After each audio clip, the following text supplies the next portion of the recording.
Hello everybody, welcome to the Way of Solution. Welcome to another new current affairs and GK class.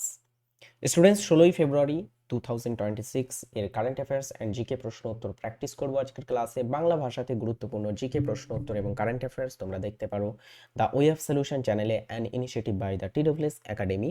So অবশ্যই সকলে চ্যানেলে যারা নতুন আছো অবশ্যই সাবস্ক্রাইব করে ফেলো। আর কিছু সাবস্ক্রাইবার হলেই কিন্তু আমরা ডেরি স্টুডেন্টস একটা বড় ফ্যামিলিতে পৌঁছতে পারবো। 2 মিলিয়ন সাবস্ক্রাইবার করতে হবে আমাদের, তো একটা টার্গেট। তো অবশ্যই সকলে সাবস্ক্রাইব করে ফেলো চ্যানেলটিকে যারা নতুন আছো।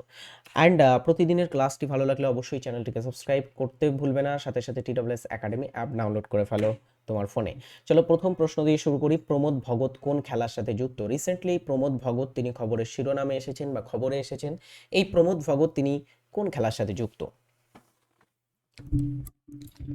প্রমোদ ভগত তিনি কোন খেলার সাথে যুক্ত? আমাদের প্রথম প্রশ্নে জানতে চাওয়া হয়েছে এই যে প্রমোদ ভগত ইনি হচ্ছেন ডিয়ার স্টুডেন্টস ভারতের একজন প্যারা ব্যাডমিন্টন খেলোয়াড়। তিনি প্যারা ব্যাডমিন্টনে কিন্তু রিসেন্টলি পদক জিতেছেন।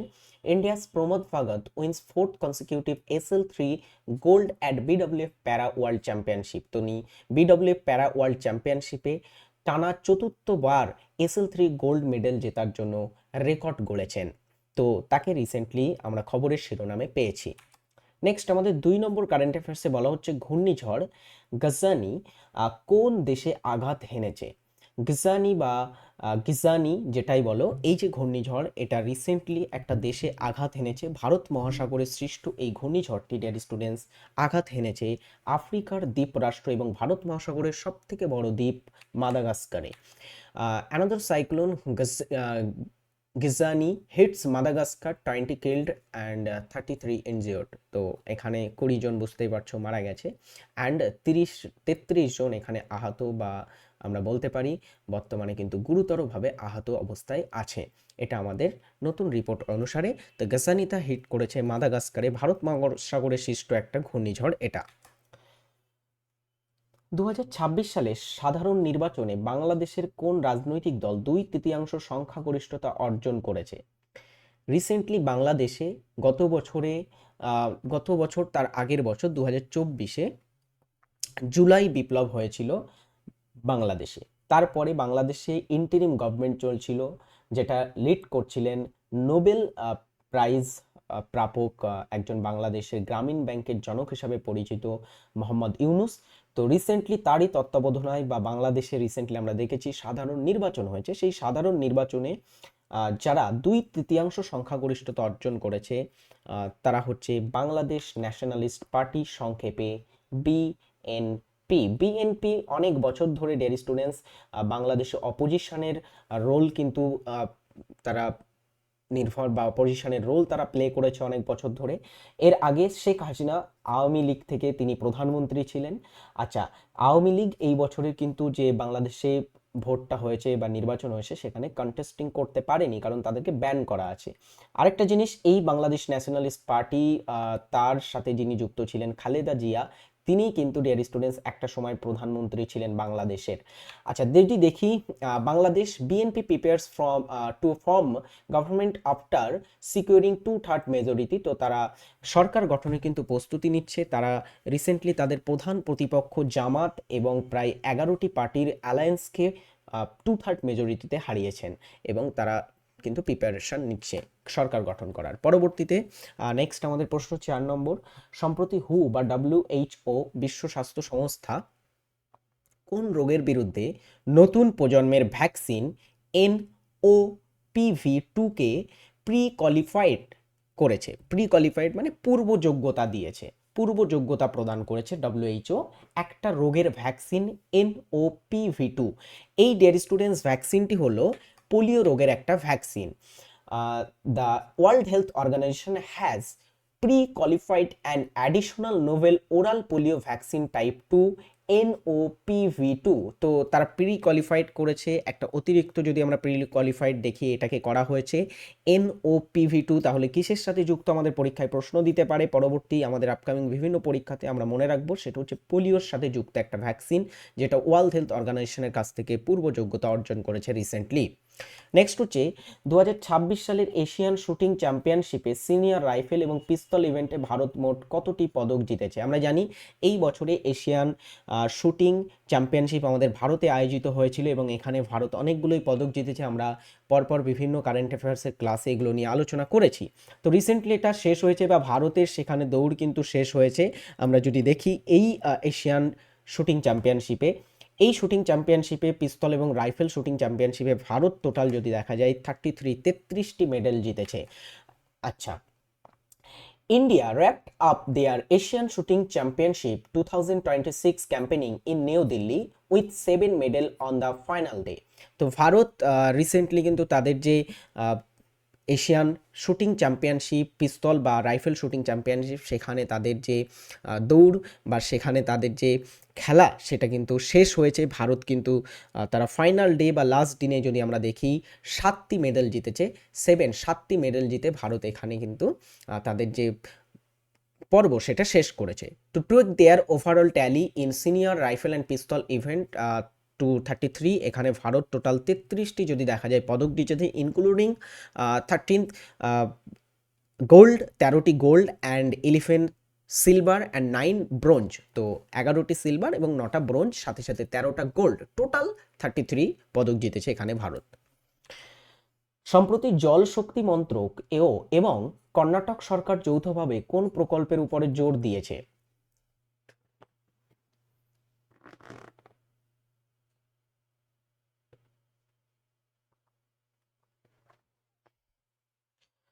ভারতের জলশক্তি মন্ত্রক এবং কর্ণাটক সরকার যৌথভাবে একটা প্রকল্পের উপরে, একটা উদ্যোগের উপরে জোর দিয়েছে, সেটি হলো বাঁধ পুনর্বাসন ও উন্নতি প্রকল্পের উপরে জোর দিয়েছে তারা। A joint initiative by the Ministry of Jal Shakti, Government of India, Central Water Commission and Water Resource Department, Government of Karnataka. তো কর্ণাটকের ওয়াটার রিসোর্স ডিপার্টমেন্ট এবং আমাদের ভারত সরকারের জল শক্তি কমিশনের যদি দেখি মিনিস্ট্রি অফ জল শক্তির আন্ডারে আসা সেন্ট্রাল ওয়াটার কমিশন বা কেন্দ্রীয় জল কমিশন, তারা এবং কর্ণাটক সরকারের মধ্যে একটা যৌথ উদ্যোগ হচ্ছে এটা বাঁধ পুনর্বাসন এবং উন্নতি প্রকল্প। রিসেন্টলি এটা লঞ্চ করা হয়েছে।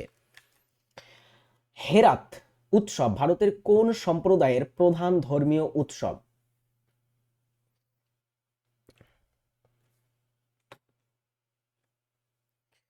SSC GD, SSC MTS, SSC CHSL, CGL সহ রেল এবং অন্যান্য পরীক্ষার জন্য আমাদের এই কোশ্চেন্সগুলো খুব ইম্পর্টেন্ট। যে বিভিন্ন সম্প্রদায়ের উৎসব, বিভিন্ন কমিউনিটির উৎসব, বিভিন্ন রাজ্যের উৎসব, এগুলো থেকে অনেক প্রশ্ন আসে, সেখানে তোমরা নিশ্চয়ই জানো, প্রিভিয়াস ইয়ারের কোশ্চেন্স করলেই সেখানে পেয়ে যাবে। তো হেরাত উৎসব ভারতের যে সম্প্রদায়ের প্রধান ধর্মীয় উৎসব সেটি হচ্ছে কাশ্মীরি পণ্ডিতদের, এটা কাশ্মীরি পণ্ডিত অঞ্চলে কাশ্মীরি যে হিন্দু সম্প্রদায়ের মানুষরা বাস করে তাদের একটা উৎসব। পিএম গ্রিটস হেরাত পোস্টে টু কাশ্মীরি পণ্ডিতস কমিউনিটি। তো কাশ্মীরি পণ্ডিত কমিউনিটির মানুষদের জন্য হেরাত পোস্টের জন্য প্রধানমন্ত্রী নরেন্দ্র মোদী রিসেন্টলি শুভেচ্ছা বার্তা জানিয়েছেন বা অভিবাদন জানিয়েছেন। হেরাত পোস্তে হলো কাশ্মীরি পণ্ডিত সম্প্রদায়ের একটি ঐতিহ্যবাদী অভিবাদন যা হেরাতের সময় ব্যবহৃত হয়, যাহা তাদের মহাশিবরাত্রির অন্যান্য উদযাপন। তো এটা কখন হয়? মহাশিবরাত্রির সময়ে এটা উদযাপন করে থাকে কাশ্মীরি পণ্ডিতরা। বন্দে মাতরম কোস্টাল সাইক্লোথন 2026 বা 2026 কোন বাহিনীর দ্বারা পরিচালিত হচ্ছে? একটা সাইকেল র্যালি, এটা বিভিন্ন উদ্যোগ নিয়ে শুরু করা হয়েছে রিসেন্টলি। আমরা যদি দেখি কোস্টাল রিজনে ভারতকে আরও শক্তিশালী করা এবং কোস্টাল রিজনকে আরও ডিয়ার স্টুডেন্টস ডেভেলপ করা, কোস্টাল রিজনসের যে অঞ্চল আছে আমাদের ভারতের, যে কোস্টাল অঞ্চল আছে সেই কোস্টাল অঞ্চলে ডিয়ার স্টুডেন্টস আরও মানুষের মধ্যে অ্যাওয়ারনেস বাড়ানো, হ্যাঁ, বিভিন্ন ক্লিনিং অ্যাওয়ারনেস থেকে শুরু করে বিভিন্ন অ্যাওয়ারনেস বাড়ানোর জন্য বন্দে মাতারাম কোস্টাল সাইক্লোথন 2026 এটা পরিচালিত হচ্ছে সিআইএসএফ এর দ্বারা। ওকে, অপশান এখানে কোনটি উত্তর হবে? Option B right answer. এটা রিসেন্টলি আমরা যদি দেখি কয়েক দিন আগেই কিন্তু শুরু হয়ে গেছিল। এটা শুরু হয়েছিল দিল্লি থেকে, ফ্রম দিল্লি এটা শুরু হয়। অ্যান্ড বর্তমানে যদি দেখা যায় এটা রিসেন্টলি কিন্তু পৌঁছেছে গোয়াতে, এবং সেখান থেকে আমাদের এই কোশ্চেন্সটা আসছে। বন্দে মাতরম সিআইএসএফ কোস্টাল সাইক্লোথন 2026 রিসেন্টলি শুরু হয়েছে। এটা সিআইএসএফ এর দ্বারা কিন্তু পরিচালিত একটি তোমার সাইক্লোথন। নেক্সট হচ্ছে মাদক ও অপরাধ দমনে সম্প্রতি কোন রাজ্য অপারেশন প্রহারের দ্বিতীয় পর্যায় শুরু করেছে? মানে এইটার একটা প্রথম পর্যায় হয়ে গেছিল আগে একটা সময়ে, রিসেন্টলি এর দ্বিতীয় পর্যায় শুরু করা হয়েছে অপারেশন প্রহারের। কি জন্য? মাদক এবং অপরাধ দমনের জন্য।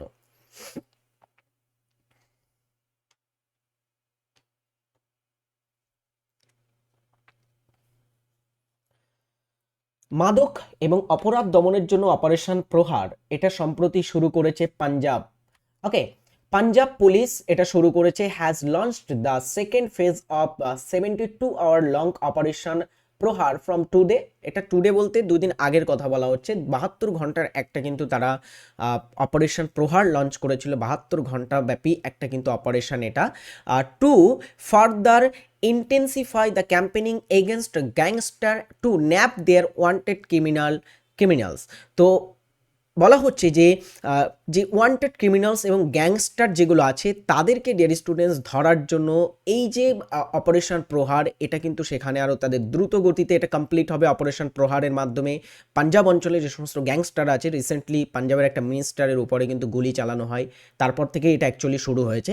অ্যান্ড সেটাকে বুস্টিং করবে এই অপারেশন প্রহারটা, গ্যাংস্টারদের পাকড়াও করতে সুবিধা হবে। চলো নেক্সট আমরা প্রশ্ন দেখতে পাচ্ছি, সম্প্রতি কোন রাজ্য সরকার মহিলাদের জন্য স্ত্রী সুরক্ষা স্কিম চালু করেছে?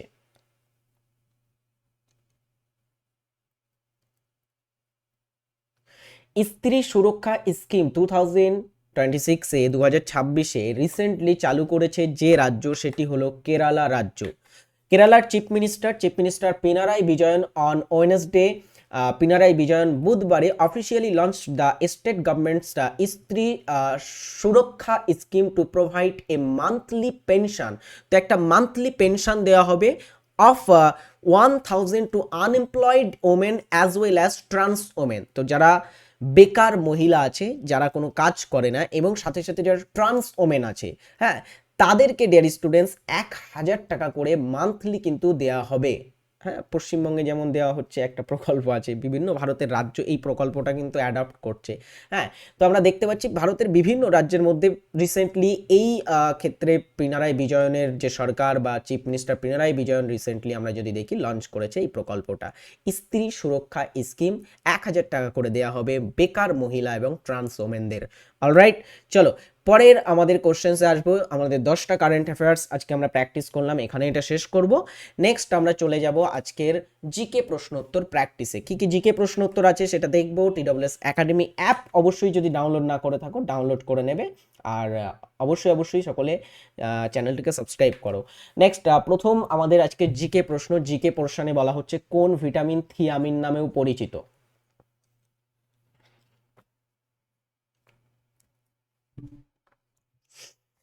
কোন ভিটামিন থিয়ামিন নামে পরিচিত? ভিটামিন B1 কে আমরা থিয়ামিন বলি, তাই না?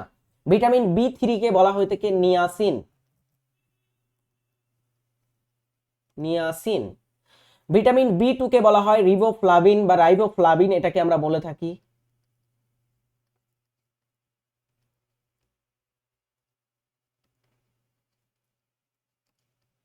আর ভিটামিন B12 কে বলা হয়ে থাকে কোবালামিন বা সায়ানো কোবালামিন। আমি সংক্ষেপে এখানে কোবালামিন লিখছি। কোবালামিন থেকে মনে রাখবে এই ভিটামিনে প্রচুর পরিমাণে কোবাল্ট পাওয়া যায়। চলো এর পরের প্রশ্ন, 2026 সালের জানুয়ারি মাস পর্যন্ত ভারতের সংসদীয় বিষয়ক মন্ত্রীকে, মানে সংসদ বিষয়ক মন্ত্রী, পার্লামেন্টারি অ্যাফেয়ার্স মিনিস্ট্রির দায়িত্বে কে আছেন? সংসদীয় বিষয়ক মন্ত্রীর দায়িত্বে আছেন বর্তমানে কিরেন রিজিজু। এছাড়া কিরেন রিজিজু আরেকটা মন্ত্রীকে দায়িত্ব সামলান, সেটা হচ্ছে সংখ্যালঘু মন্ত্রক, সংখ্যালঘু উন্নয়ন বিষয়ক মন্ত্রী যিনি, তার নাম হচ্ছে কিরণ রিজিজু বা কিরেন রিজিজু।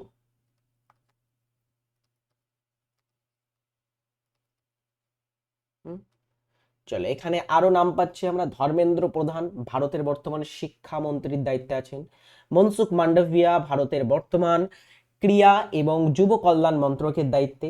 এবং চিরাগ পাসওয়ান, তিনি ডিয়ার স্টুডেন্টস ভারতের মিনিস্ট্রি অফ ফুড প্রসেসিং বা যেটাকে আমরা বলছি খাদ্য প্রক্রিয়াকরণ মন্ত্রক, সেটার দায়িত্বে তিনি আছেন চিরাগ পাসওয়ান। কততম সংবিধান সংশোধনী ক্ষুদ্র সংবিধান বা মিনি কনস্টিটিউশন নামে পরিচিত?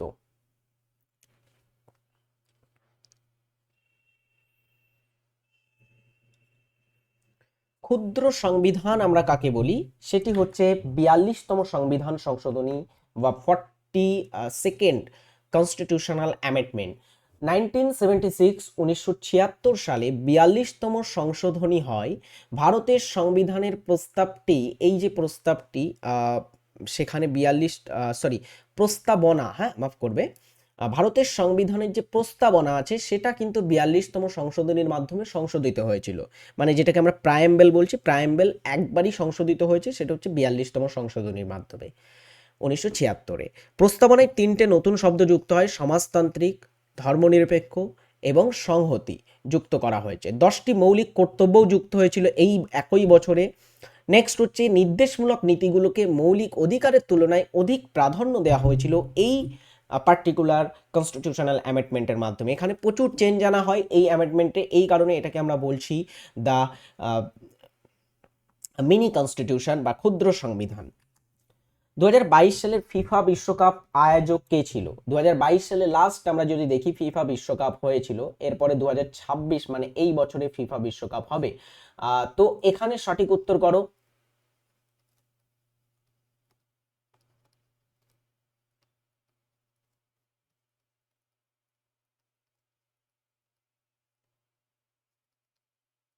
বলো, এখানে রাইট অ্যান্সার হবে কি?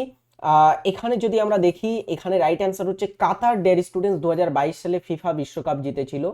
অ্যান্ড এই বিশ্বকাপটা চ্যাম্পিয়ন বা জয়ী হয়েছিল কারা বলো তো দেখি? জয়ী হয়েছিল কারা?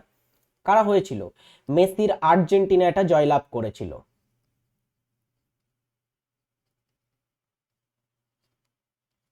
তাই তো, আর্জেন্টিনা জেতে এই বিশ্বকাপটা। 2026 সালে আবার বিশ্বকাপ হতে চলেছে। এর হোস্ট যদি আমরা দেখি 2026 সালে ফিফা বিশ্বকাপে 3টে কান্ট্রি, একটা হচ্ছে মেক্সিকো, আরেকটা হচ্ছে কানাডা এবং আরেকটি হচ্ছে ইউনাইটেড স্টেটস অফ আমেরিকা বা ইউএসএ। এই তিনটেই হচ্ছে নর্থ আমেরিকার 3টি বড় বড় কান্ট্রি। তারা পরের বার 2026 অর্থাৎ এই বছরের কিন্তু ফিফা বিশ্বকাপটা আয়োজন করতে চলেছে। ফ্লাই অ্যাশ হলো একটি ড্যাশ বায়ু দূষক। ফ্লাই অ্যাশ কি?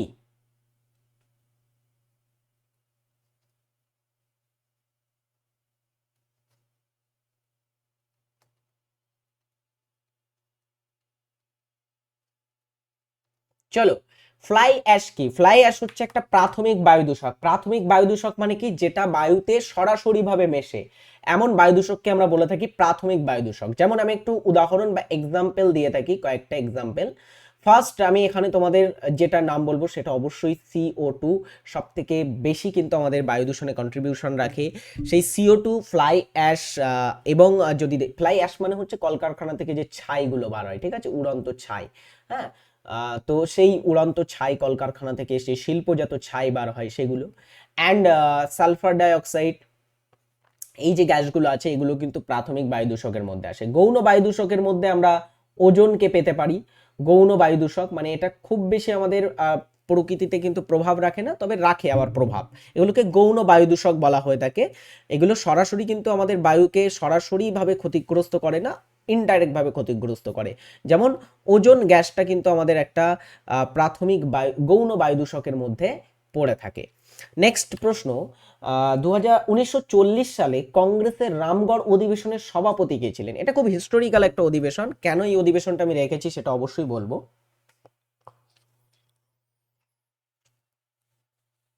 1940-এ কংগ্রেসের বার্ষিক অধিবেশন হয়। 1940-এ কংগ্রেসের যে বার্ষিক অধিবেশন হয়, এই অধিবেশনের পরে কংগ্রেসের কিন্তু তার পরের বছর থেকে আর কিছু অধিবেশন হয়নি। আবার সেই 1946-এ গিয়ে আবার অধিবেশন হয়েছিল। এই যে মাঝখানে টানা 6 বছর 6 বছর একজনই কিন্তু সভাপতি ছিলেন। হ্যাঁ, ইন্ডিয়ান ন্যাশনাল কংগ্রেস বা আইএনসি যিনি প্রেসিডেন্ট বা সভাপতি ছিলেন তার নাম কি ছিল জানো? তার নাম ছিল মাওলানা আবুল কালাম আজাদ। পরবর্তীতে ভারতের শিক্ষামন্ত্রী হয়েছিলেন। তিনি জাতীয় কংগ্রেসের প্রি ইন্ডিপেন্ডেন্ট বা যদি আমরা দেখি স্বাধীনতা পাওয়ার পূর্বে, আমাদের ভারত স্বাধীনতা পাওয়ার পূর্বে জাতীয় কংগ্রেসের সব থেকে বেশি দিন ধরে মানে টানা পরপর অনেক বছর ধরে কিন্তু তিনি সভাপতি ছিলেন। 1946-এ গিয়ে একটা সভাপতি মানে কংগ্রেসের অধিবেশন হয়, যেটা হচ্ছে মিরাট অধিবেশন বা মিরাট সেশন। এই মিরাট অধিবেশনের সভাপতিটা চেঞ্জ হয়ে যায় এবং তখন সভাপতি হয়েছিলেন তিনি হলেন জে.বি. কৃপালনী। আমরা জানি জে.বি. কৃপালনী হচ্ছে ভারত যখন স্বাধীনতা পেয়েছিল তখন কিন্তু ভারতের সভাপতি ছিলেন জাতীয় কংগ্রেসের। ঠিক আছে, জাতীয় কংগ্রেসের সভাপতি যখন ভারত স্বাধীনতা পায় তখন কে ছিলেন? জে.বি. কৃপালিনী। কিন্তু তার আগে টানা 6 বছর সভাপতি ছিলেন মাওলানা আজাদ। নিম্নলিখিত গ্রিক শাসকদের মধ্যে কে মেগাস্থিনিসকে পাঠান চন্দ্রগুপ্ত মৌর্যের রাজসভায়? এসএসসি জিডির একটা যদি আমরা দেখি ইম্পর্টেন্ট প্রশ্ন, এটা আগে এসেছিল পরীক্ষায় এসএসসি জিডিতে।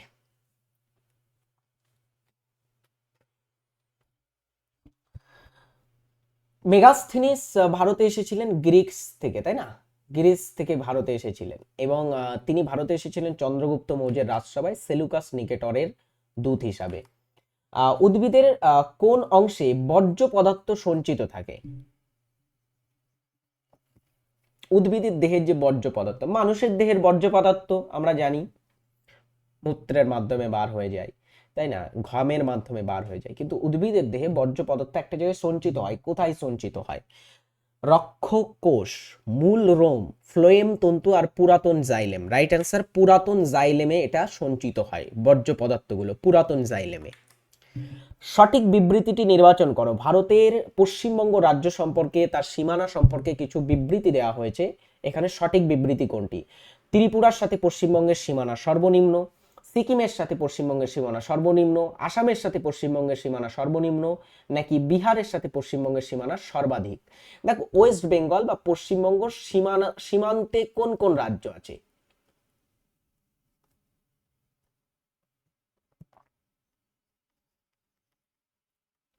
পশ্চিমবঙ্গের সীমান্তবর্তী যদি আমরা রাজ্যের কথা বলি, 5টি রাজ্য আছে সীমান্তবর্তী। ফার্স্ট হচ্ছে বিহার রাজ্য আছে, অবশ্যই আছে বিহার।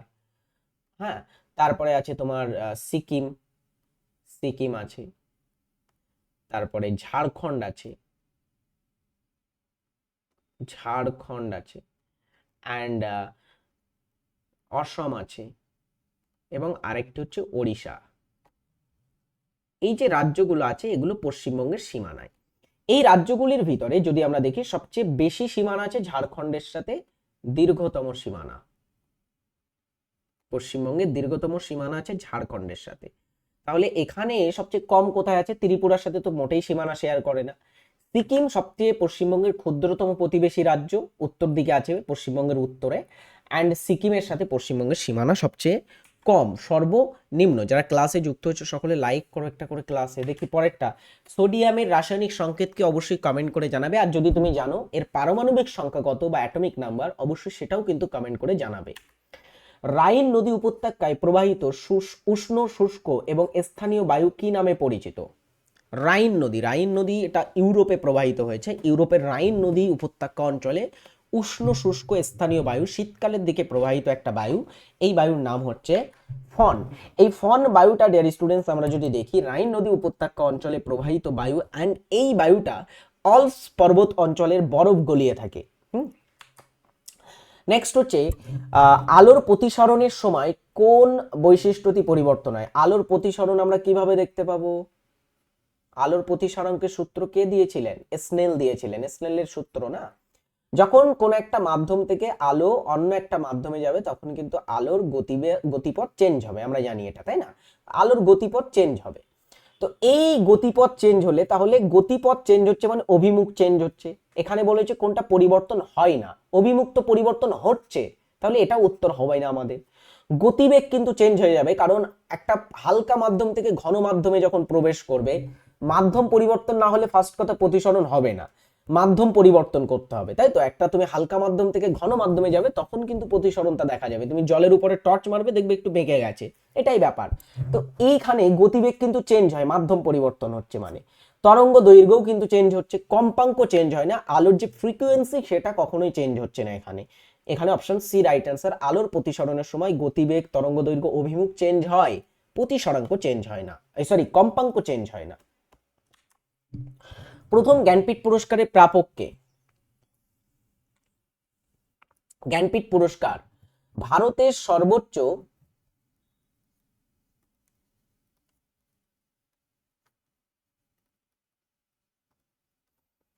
সাহিত্য পুরস্কার, নাম কি? জ্ঞানপীঠ পুরস্কার। তো এই যে ভারতের সর্বোচ্চ সাহিত্য পুরস্কার জ্ঞানপীঠ পুরস্কার, এই পুরস্কারটি প্রথম পেয়েছিলেন জি শঙ্কর কুরুপ। ইনি হচ্ছেন একজন কেরালা রাজ্যের মালায়ালাম লেখক। আচ্ছা, এই যে মালায়ালাম লেখক, তিনি তিনি ডেয়ার স্টুডেন্টস কবে পেয়েছিলেন এটা? 1965, 1965 সালে প্রথম পেয়েছিলেন এই পুরস্কারটি, ঠিক আছে, 1965-তে। নেক্সট, ভারত ও বাংলাদেশের মধ্যে ছিটমহল বিনিময়ের জন্য কোন সংবিধান সংশোধনী আইন পাশ করা হয়েছিল? ছিটমহল ভারত বাংলাদেশের মধ্যে আছে, ছিল মানে একটা সময়। ছিটমহল মানে ভারতের কিছু টেরিটরি বাংলাদেশের মধ্যে, বাংলাদেশের কিছু ছোট ছোট গ্রাম ভারতের মধ্যে, এটা দেখতে পেতাম। বিশেষ করে উত্তরবঙ্গের দিকে এটা দেখতে পাওয়া যেত, কোচবিহার, দিনাজপুর এই অঞ্চলে। কোচবিহারে বেশি ছিল ছিটমহল। তো এই যে ছিটমহল, এই ছিটমহল ভারত এবং বাংলাদেশের মধ্যে বিনিময় করা একটা সংবিধান সংশোধনীর মাধ্যমে, সেটা হচ্ছে 100তম সংবিধান সংশোধনী, যেটি 2015 সালে কিন্তু হয়েছিল। 15 সালে এই ছিটমহল বিনিময় হয় ভারত বাংলাদেশের মধ্যে।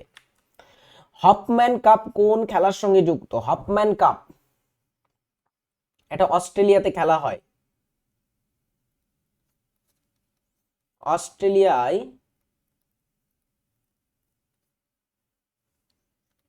খেলা হয়ে থাকে হফম্যান কাপ। এই হফম্যান কাপটা টেনিস খেলার সাথে যুক্ত, একটা লন টেনিস টুর্নামেন্ট।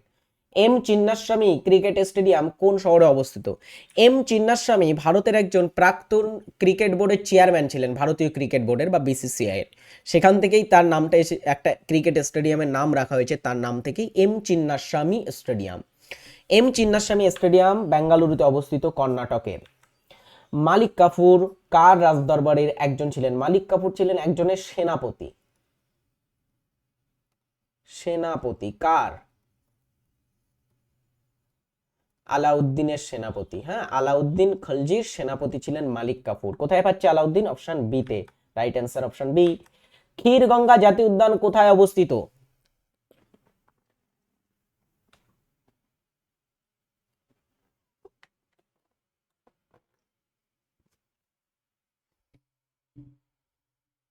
কোন রাজ্যে আছে ক্ষীরগঙ্গা জাতীয় উদ্যান?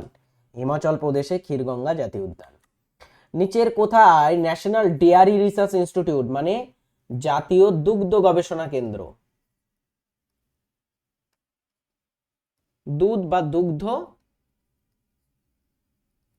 গবেষণা কেন্দ্র কোথায় অবস্থিত আছে? ভারতের দুগ্ধ গবেষণা কেন্দ্র অবস্থিত আছে কার্নাল, যেটা হরিয়ানাতে অবস্থিত। হ্যাঁ, হরিয়ানার কার্নালে অবস্থিত আছে এটা। নেক্সট কোশ্চেন, ভারতের রাষ্ট্রপতি ঘোষণা করতে পারে নিম্নের কোনটি? লাস্ট প্রশ্ন, সহজ একটা প্রশ্ন। রাষ্ট্রপতি কোনটা ঘোষণা করতে পারে? উপরের সবগুলোই। আর্থিক জরুরি অবস্থা, জাতীয় জরুরি অবস্থা, শাসনতান্ত্রিক জরুরি অবস্থা, তিন প্রকারই যে ইমার্জেন্সি বা জরুরি অবস্থা, এগুলো আমাদের ভারতের রাষ্ট্রপতি ঘোষণা করতে পারেন। এই হচ্ছে আমাদের আজকের ক্লাস। গুরুত্বপূর্ণ প্রশ্ন ফর অল কম্পিটিটিভ এক্সামস এর জন্য এগুলো কিন্তু ইম্পর্টেন্ট। আপকামিং যারা বিভিন্ন পরীক্ষা দিতে চলেছো তাদের জন্য এটা খুব কাজে আসবে।